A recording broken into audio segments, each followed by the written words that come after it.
Hey, it's Errol, and this is vocal defrag. Vocal defragging is something that I do while I'm taking a transition walk through this beautiful forest in South Charlotte, North Carolina. Defragging itself is asking yourself the questions and then questioning the answers. Seems pretty easy, right? Nah. When you truly vocal defrag, you feel like an idiot sometimes because it's like, who are you talking to? Oh, I'm just talking to me. Well, you know what? That me has a lot to do with you.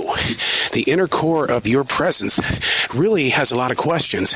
And, a lot of us, we don't take the time to answer those questions or to create different types of solutions because we just feel like that, we've got this. We got it made.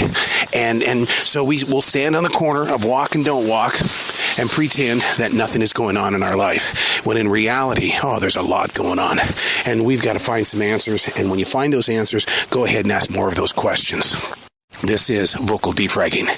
So the thought that came to me while on this transition walk totally came from out of nowhere. But then again, it did come from somewhere.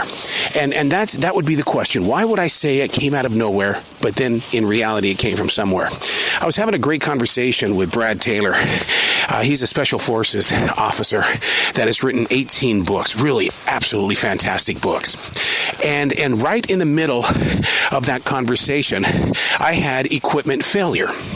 And I thought to myself, okay, I know they're recording on their side. How can we make this seem like a real life moment? The power goes off, and because the sound suddenly changed, all of a sudden, I was the one that sounded like I was talking on the telephone, and Brad sounded like that he was like sitting right there in the room with me, when in fact we were just doing a Zoom conversation. So the thing is that I'm using theater of the mind, which is something that I really did master while in terrestrial radio. And theater of the mind gives us that opportunity to have a texture in a story that you can't see until you listen and you get very close to the actual physical storyline.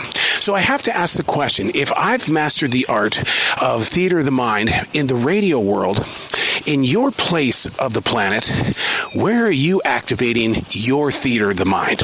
Where you set things up to have that identity and or texture, and you play along with what's going on so that those that are listening to your conversation and or your story are really given something very special. And it's not the typical humdrum, monotone conversation, but rather there's something to it. And if you've never done theater of the mind, what's keeping you from doing it?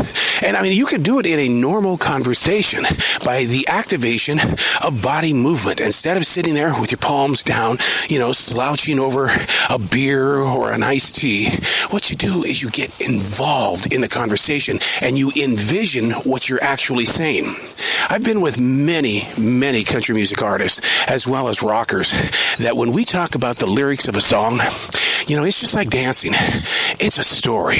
And you've got to be able to believe in the magic of those lyrics. Even those that I've talked to for NBC's The Voice. When I say, how did you get into it as much as you did when the rest of us have heard that Whitney Houston song, but yet you brought something very unique and very different to it?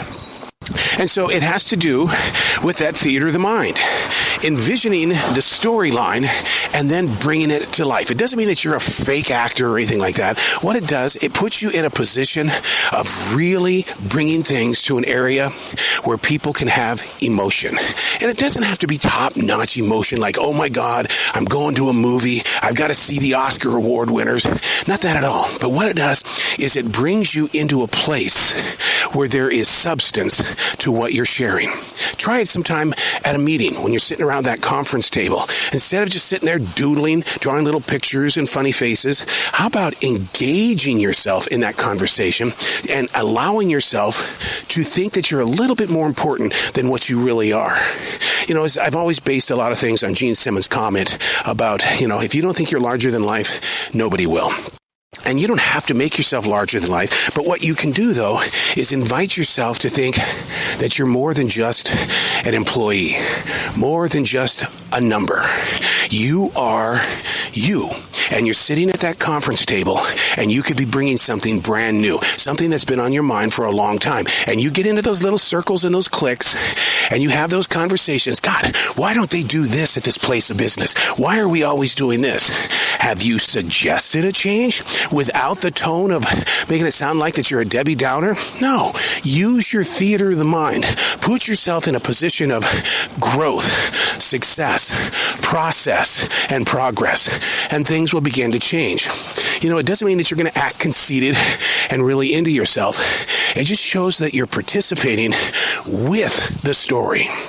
One of my favorite things to do at the Essential Job as I make my way up this hill, it's called Heartbreak Hill.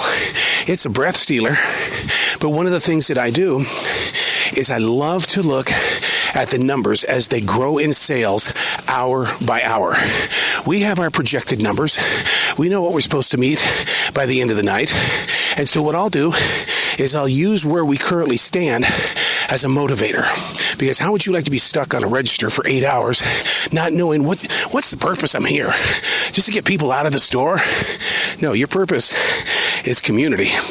Your purpose is to serve.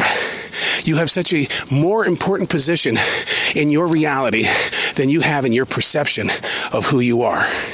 Try it sometime. Theater of the mind. Ask the questions, question the answers.